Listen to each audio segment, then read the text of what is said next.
Hello, bonjour à toutes.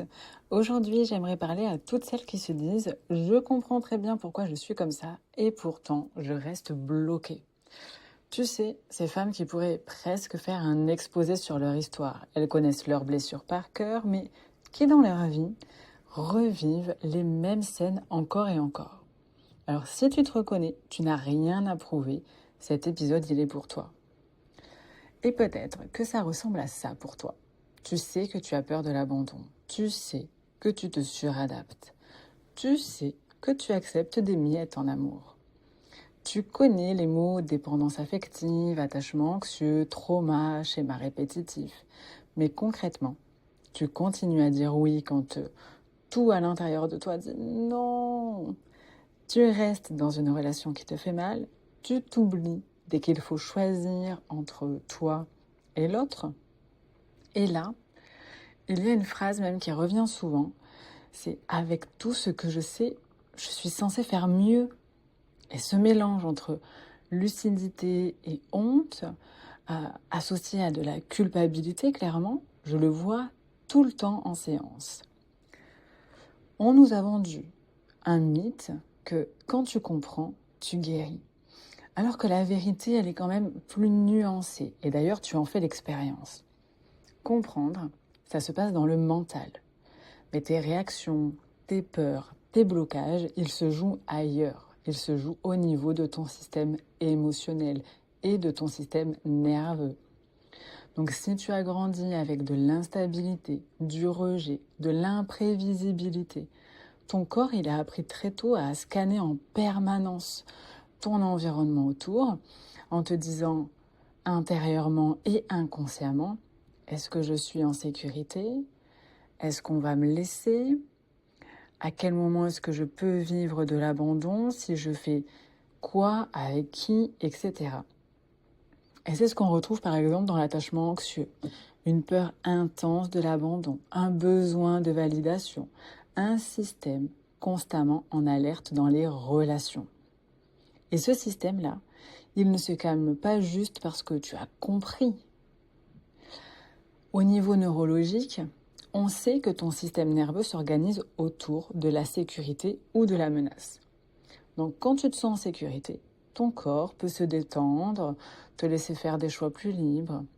Mais quand il perçoit un danger, abandon, conflit, rejet, alors là, il passe en mode survie, c'est-à-dire fuite, combat ou figement.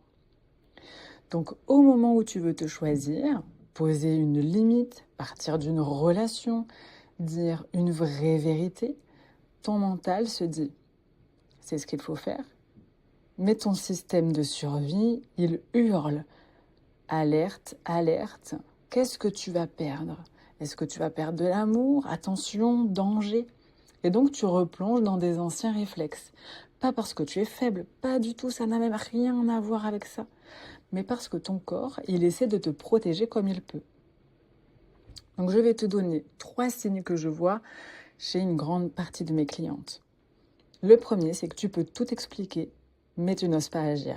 Tu vois très bien que cette relation, ce job, cette dynamique te détruit. Mais dès que tu approches d'un vrai choix, tu bloques.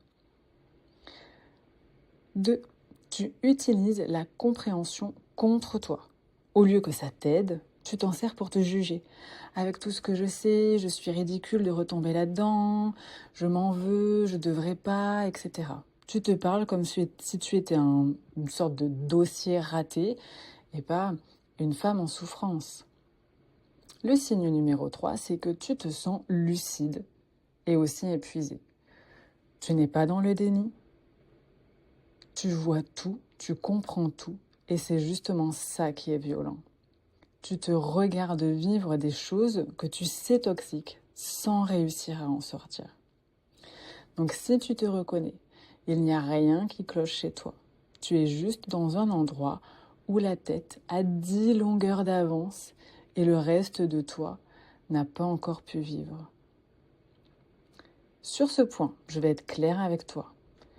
Ce qui fait la différence, ce n'est pas un énième livre, ce n'est pas une vague de prise de conscience de plus, ce n'est pas un post Instagram supplémentaire. Ce qui fait basculer, c'est de travailler là où ça se joue vraiment la sécurité, c'est-à-dire pas la sécurité matérielle, mais la sécurité émotionnelle. Est-ce que je peux me choisir sans mourir de l'intérieur? Est-ce que je peux poser une limite sans être submergée de panique? Et là, on parle de régulation du système nerveux, de travail sur le corps, la peur, le lien, pas juste des pensées. Donc, être accompagné dans cette traversée, c'est presque indispensable. Tu n'as pas besoin de quelqu'un qui te réexplique ta vie. Tu as besoin de quelqu'un qui tient le cadre avec toi quand tu vas commencer à faire autrement, à dire non, à mettre une distance, à choisir des choses qui vont à l'encontre de ce que ta petite fille blessée croit. C'est passer du concept à des décisions concrètes. Changer sa vie, c'est très rarement un grand geste héroïque. C'est une série de décisions parfois minuscules, mais alignées, répétées, soutenues. Et tu n'as pas besoin d'être parfaite. Tu as besoin d'être tenue, soutenue dans la durée. Et là, en parlant de ça, j'ai envie de te donner 2 exemples anonymes. Celui d'une femme qui est restée dans une relation où elle se sentait en option. Elle comprenait parfaitement qu'elle rejouait l'abandon. On a travaillé sur la peur panique d'être seule, sur la loyauté à une mère qui s'est toujours sacrifiée, sur le droit de ne plus se maltraiter pour garder un lien. Et la première bascule, ça n'a pas été de le quitter. La première bascule, ça a été de se dire « je ne vais plus mendier sa présence ». Je me choisis au moins une petite fois par jour. Il ne s'agit pas, là je donne cet exemple pour te montrer qu'il ne s'agit pas de prendre une grande décision brutale qui renverse la situation. Ce sont des petites prises de conscience supplémentaires et des petites actions quotidiennes qui créent la bascule, et toujours à son rythme, dans le respect de soi. Une autre, elle s'écrasait au travail. Toujours la première à dire oui. Jamais celle qui se repose. Elle savait très bien d'où venait son besoin d'être utile, mais elle n'arrivait pas à faire autrement. Donc on a commencé par une seule chose, un non par semaine. Un seul non par semaine. Je dis non. Une fois par semaine. À qui? Comment? Au départ, grosse alerte. Et finalement, c'est là que l'accompagnement a fait la différence parce qu'elle était plus seule avec tout ce qui remuait, ce qui tremblait à l'intérieur d'elle. Je ne sais pas si tu t'es reconnu dans ces 2 exemples, mais voilà, c'est les 2 qui me sont venus spontanément. Et si tu es à la fin de cet épisode, il y a une forte probabilité pour que tu te sois reconnu, que tu as déjà travaillé sur toi-même et tu as l'impression de plafonner quelque part. Donc je vais être honnête, à ce stade-là, ce n'est plus du contenu gratuit dont tu as besoin. C'est d'un espace structuré, profond, où on va travailler ta sécurité intérieure et tes choix concrets, semaine après semaine. Et c'est exactement ce que je fais dans mon accompagnement sur 12 semaines. Donc si en m'écoutant, tu t'es dit plusieurs fois « Ok, là, elle parle de moi », tu peux venir m'écrire le mot « j'avance », que ce soit en DM sur Instagram, en dessous cet épisode.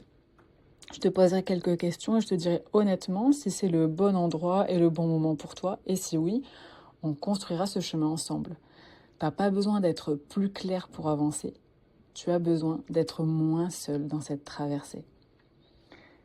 Je vous souhaite à tous de passer une belle journée, après-midi, nuit, où que vous soyez. Et je vous dis à très vite.